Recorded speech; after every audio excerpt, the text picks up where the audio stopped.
This happened during my senior year of high school when my family moved into a huge historic house outside the town of Ashford, Oregon. Calling it a house almost felt wrong. It was more like a small estate hidden in the woods. The property sat at the end of a winding gravel road surrounded by towering pine trees. The nearest neighbor was nearly half a mile away, and at night, the place felt completely cut off from the rest of the world. My parents loved it. I hated it. The house had 3 floors, endless hallways, and more rooms than we actually used. My mother constantly joked that she still got lost in it. The place had originally been built in the early 1900s, and despite several renovations, it still carried an unsettling atmosphere. Every floor creaked, every hallway echoed, every room seemed darker than it should have been. For the first few months after moving in, I never felt comfortable there. Then one week, my parents flew to Arizona to visit relatives. They invited me to come along, but final exams were approaching and I didn't want to miss school. So I stayed behind. At 17 years old, having an entire mansion to myself sounded exciting. For about 2 days. The first couple of nights went smoothly. I went to school, hung out with friends, played video games. Everything felt normal. But on Wednesday evening, something changed. I got home around 6:30 after grabbing burgers with a few friends. The sky was already dark by then. As usual, I entered through the front door, tossed my backpack beside the staircase, and headed upstairs. That's when I noticed it. One of the guest room doors halfway down the second floor hallway was open. I stopped, walking. The sight instantly bothered me, not because an open door is scary, because I was absolutely certain I had closed it earlier that week. I stood there staring at it. The room beyond was dark. Nothing moved. Nothing looked out of place. Still, a strange feeling settled into my stomach. I slowly approached. The old hardwood floor groaned beneath my feet. When I reached the doorway, I looked inside. The room was empty except for a bed, a dresser, and a rocking chair near the window. Everything appeared normal. I stepped inside and looked around. Nothing seemed disturbed. No broken window, no missing items, nothing. Feeling slightly ridiculous, I pulled the door shut and continued to my bedroom at the end of the hallway. For the next hour, I watched videos and tried forgetting about it, but I couldn't. Every few minutes, I found myself thinking about that room, about the open door, about how certain I was that it had been closed. Eventually, hunger drove me downstairs. The kitchen occupied one side of the first floor, while the living room stretched across the other. Because the house was so large, I rarely turned on every light. Large sections remained dark. While heating leftovers, I repeatedly caught movement from the corner of my eye. The living room sat beyond a wide archway, and each time I glanced toward it, I felt like someone had just stepped out of sight. Of course, whenever I looked directly, there was nothing there. Just furniture and shadows. I laughed nervously at myself. Living alone in a giant old house was obviously getting into my head. I finished dinner and headed back upstairs. The moment I reached the hallway, every hair on my body stood up. The guest room door was open again. I froze. This time, there was no possibility I had forgotten. I had physically closed it myself. I remembered grabbing the brass handle. I remembered pulling it shut. Yet now it stood open exactly like before. A cold sensation crawled through my chest. I stared down the hallway for nearly 30 seconds before forcing myself forward. The room looked unchanged, still empty, still silent. I checked the windows, locked. I checked inside the closet, empty. I even looked beneath the bed. Nothing. The room should have reassured me. Instead, I felt worse. I closed the door again. This time, I pushed hard enough to make sure it latched. Then I walked straight to my bedroom.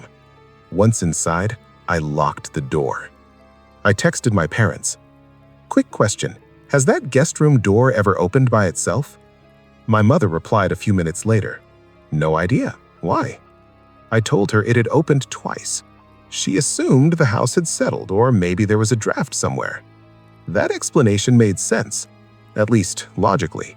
but something deep inside me refused to believe it. Around 8:30, I sat on my bed watching television while scrolling through social media. Outside, rain had started falling. The wind occasionally rattled the old windows. The sounds should have been comforting.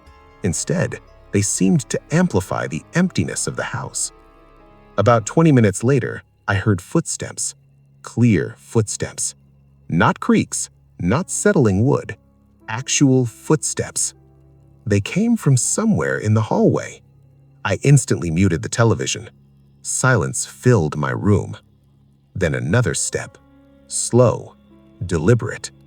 My heart began pounding. I listened carefully. A third step followed, then a fourth.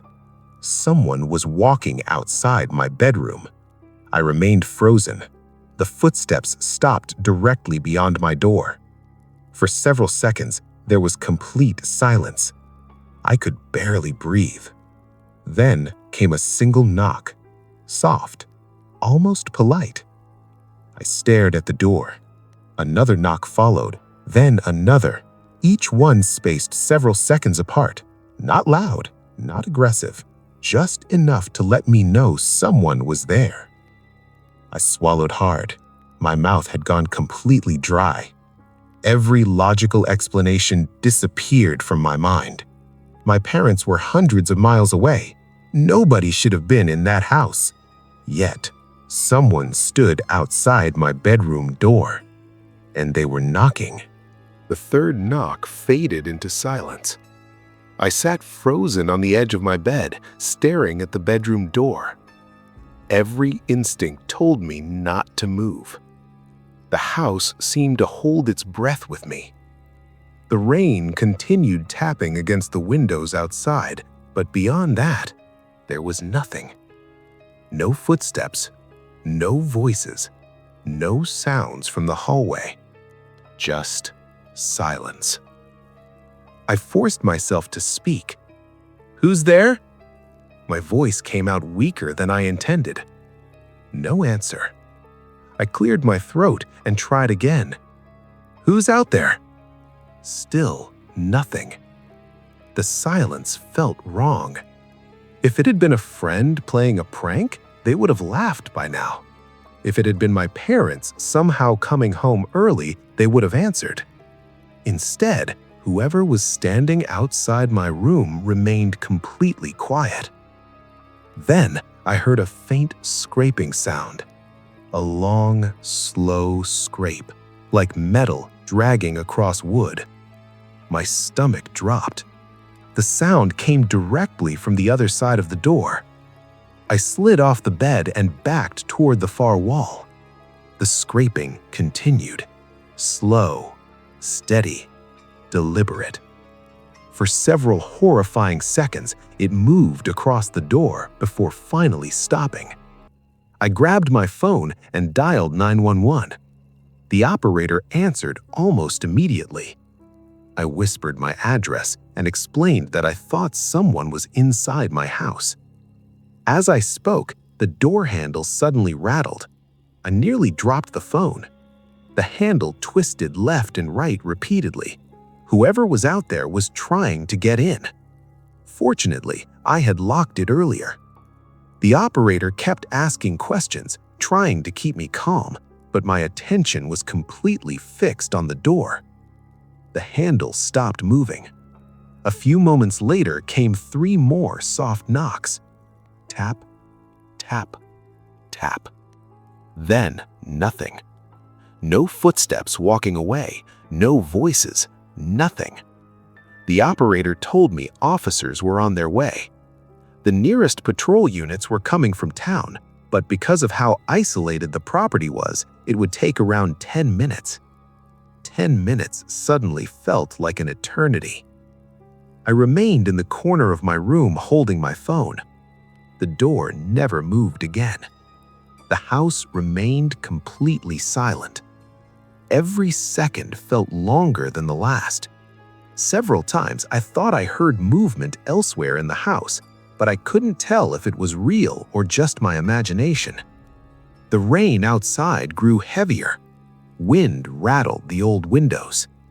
The grandfather clock downstairs chimed 9.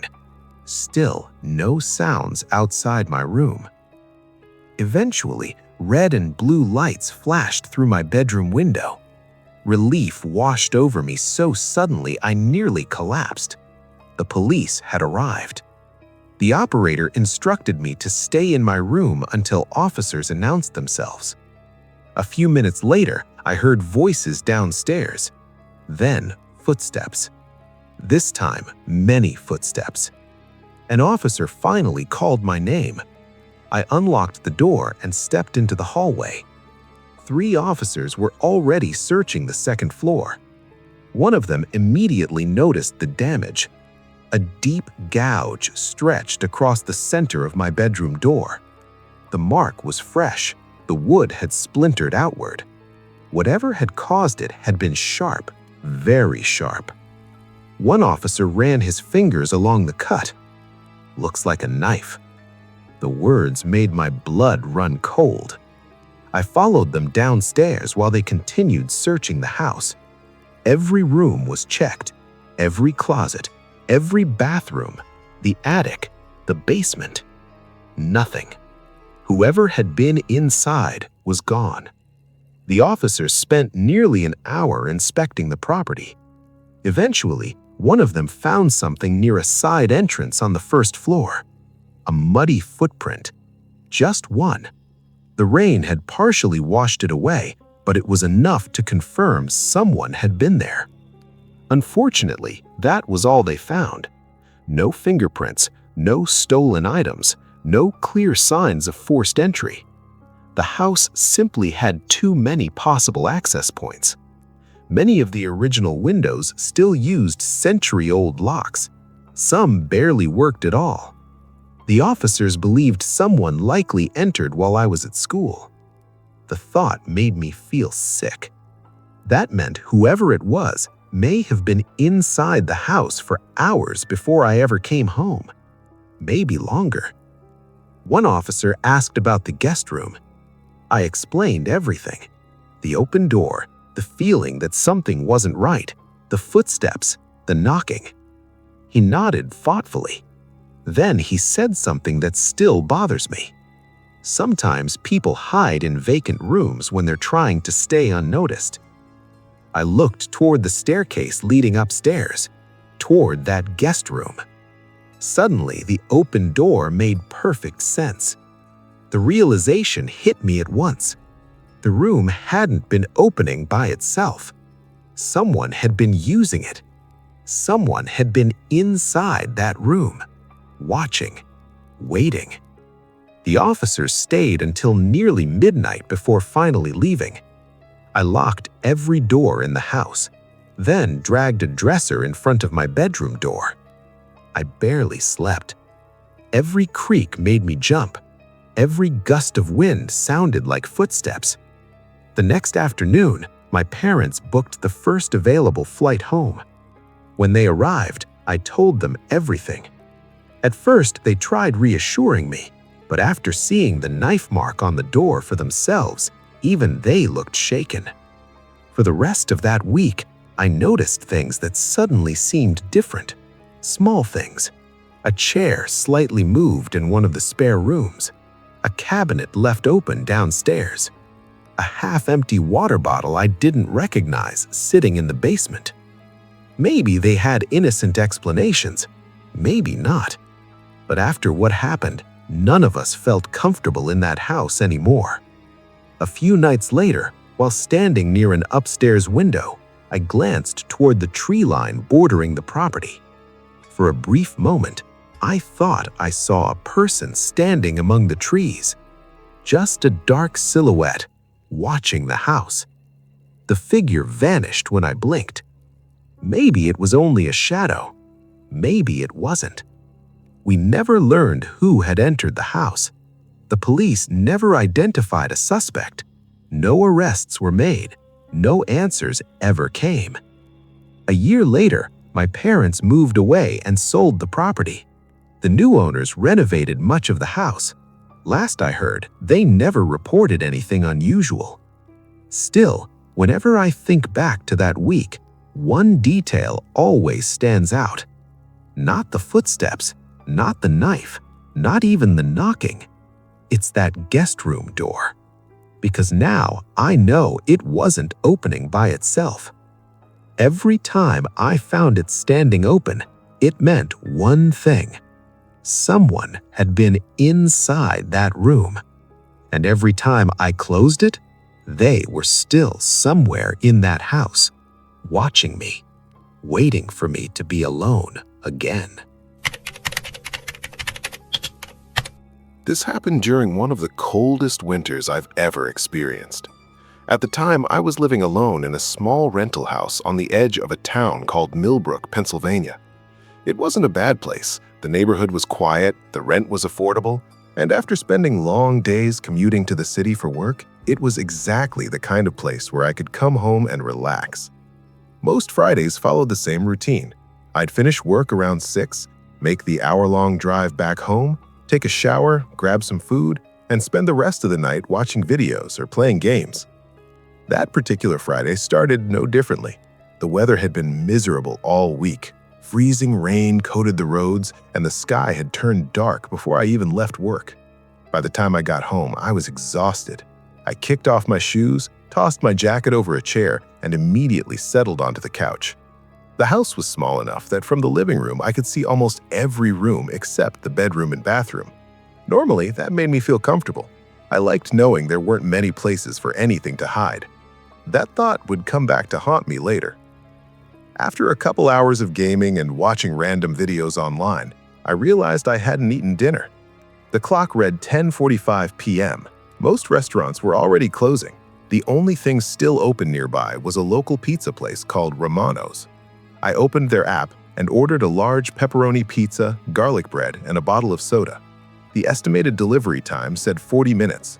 Perfect. I kicked back on the couch and put on another video while I waited. The next thing I remember was waking up. The sound that woke me wasn't loud, just a single ding from my phone. I blinked several times and sat upright. Apparently, I had fallen asleep. My neck hurt from being in an awkward position on the couch. The television was still playing. The room was dark except for the glow from the screen.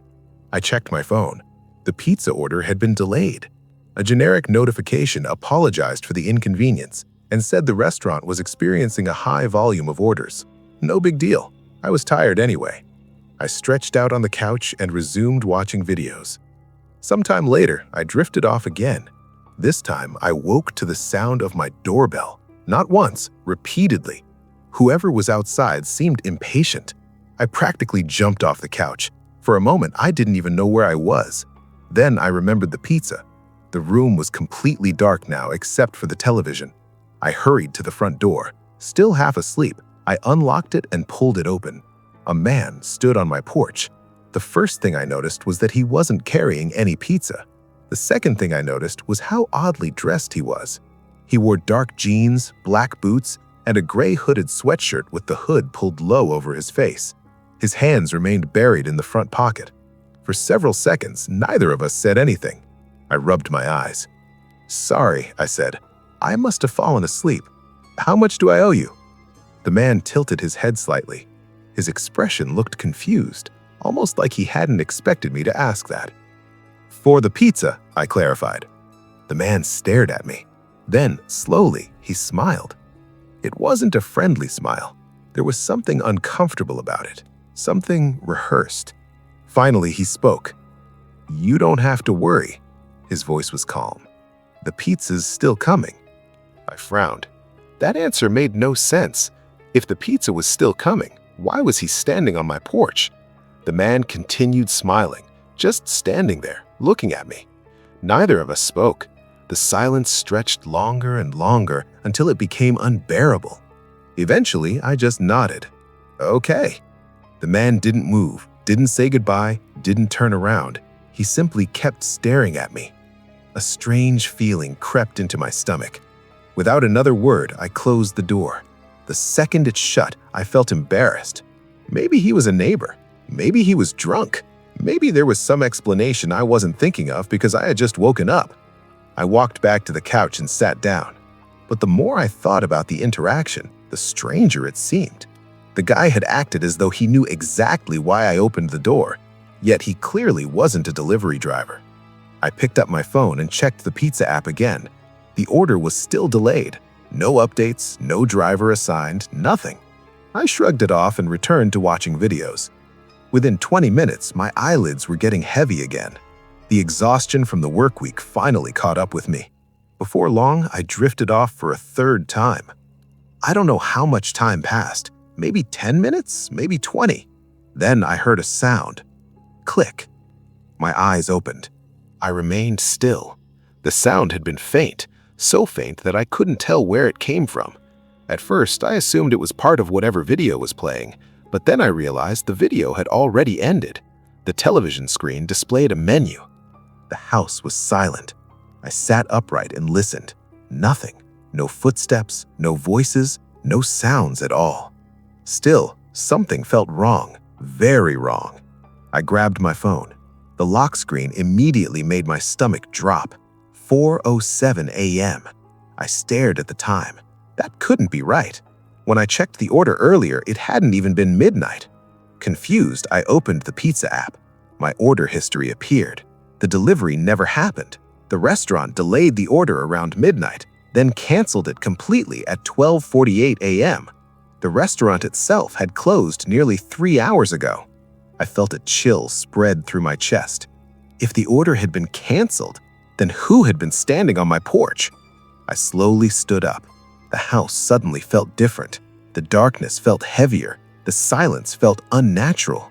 I walked carefully towards the front door. Every step seemed louder than it should have been. When I reached the door, I looked through the peephole. The street outside was empty. No cars, no people, no movement. I reached for the deadbolt, then stopped. The lock was already turned. The door wasn't locked. My heart skipped. I was certain I always locked it after answering the door. Slowly, I pulled the door open. The freezing night air rushed inside. The street remained empty. Nothing moved, no one stood on the sidewalk, no cars drove by, just silence. I stepped back inside and pushed the door shut.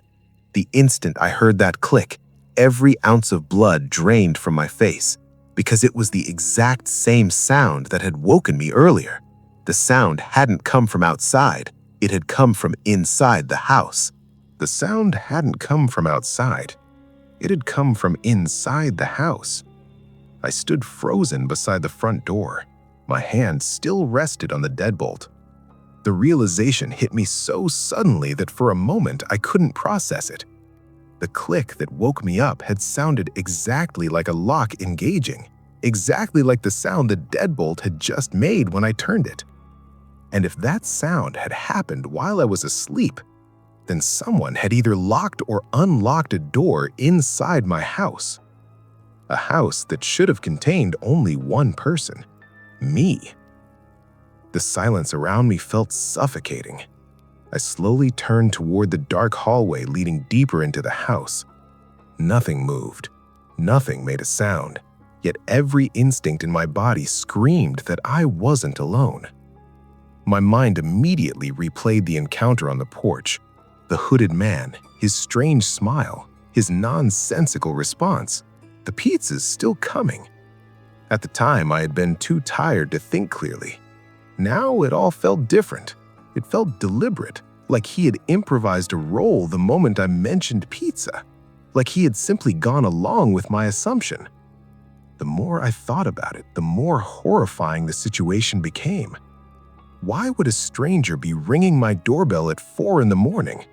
Why stay standing there after I opened the door? Why keep smiling without leaving? Unless he had been trying to learn something, testing something, waiting for something. My stomach tightened. The front door. I had left it unlocked the moment I answered it. I suddenly knew exactly what had happened.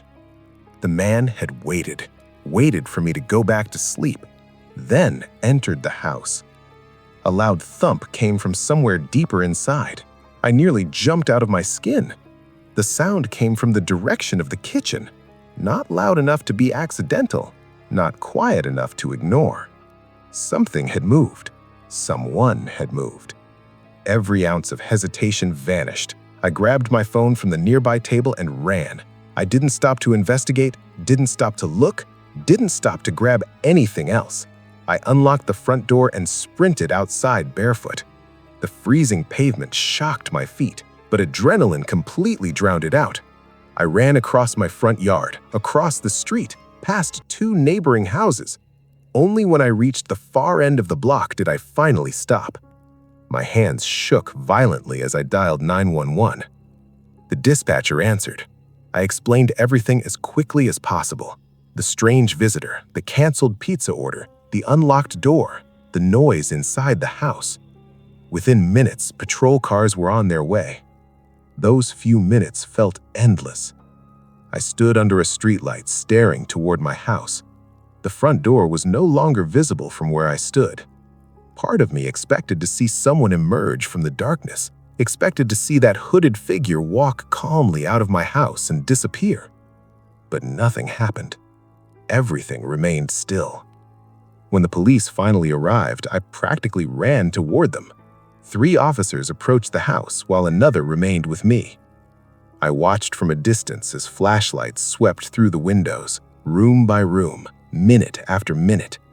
The search seemed to take forever. Eventually, one of the officers emerged and waved me over. The house was empty. No suspect, no sign of forced entry, no obvious evidence. At first. Then they showed me something. The back door, the small mudroom entrance connected to the kitchen. The deadbolt had fresh scratches around it. Not enough to damage the lock, but enough to suggest someone had tampered with it recently. One officer believed someone had used a thin tool to manipulate the lock after discovering the front door had been left unsecured. Another possibility was even worse. The man may have entered through the front door while I slept, then left through the back after realizing I had awakened. Neither theory made me feel any better. The officers continued searching for nearly an hour. Eventually, they found something else. A muddy footprint. Not outside. Inside, just beyond the kitchen. The print was partial and smudged, but definitely wasn't mine. The tread pattern didn't match any shoes I owned. Whoever had been there had tracked in mud from outside, and they had made it farther into the house than I ever wanted to imagine. The officers collected photographs and documented everything. Unfortunately, there wasn't enough evidence to identify anyone. No fingerprints, no surveillance footage, no witnesses, nothing. The man simply vanished. After they left, there was no chance I was staying there alone. I packed a bag and drove to my brother's apartment across town. I barely slept that night. Every time I closed my eyes, I pictured that smile, that strange smile on the porch, the smile of someone who already knew something I didn't. The following days, I couldn't stop thinking about the timeline. The pizza order had been canceled at 12:48 a.m. The man appeared at 4, meaning he had nothing to do with the restaurant. He had never been delivering anything. He had simply arrived at my house, for reasons I still don't know. The most unsettling part was how comfortable he seemed. He wasn't surprised when I opened the door, wasn't nervous, wasn't rushed. It felt like he had expected the situation to unfold exactly the way it did. Almost as if he had done something similar before. A week later, police informed me that no additional leads had surfaced. The case effectively went nowhere. Life eventually returned to normal, at least on the surface. I installed security cameras, replaced every lock, added motion lights around the property. But even years later, I still think about that night. I still wonder what would have happened if I hadn't woken up. What if I had slept another 30 minutes, another hour? What if I had never heard that click? The answer is something I don't want to know. Because whoever that man was, he wasn't lost, he wasn't confused, and he definitely wasn't there for pizza. He came to my house with a purpose. The canceled order simply created the perfect opportunity. To this day, I remain convinced of one thing. When I woke up the second time, he was already inside. And if that lock hadn't clicked loud enough to wake me, I might never have realized he was there until far too late.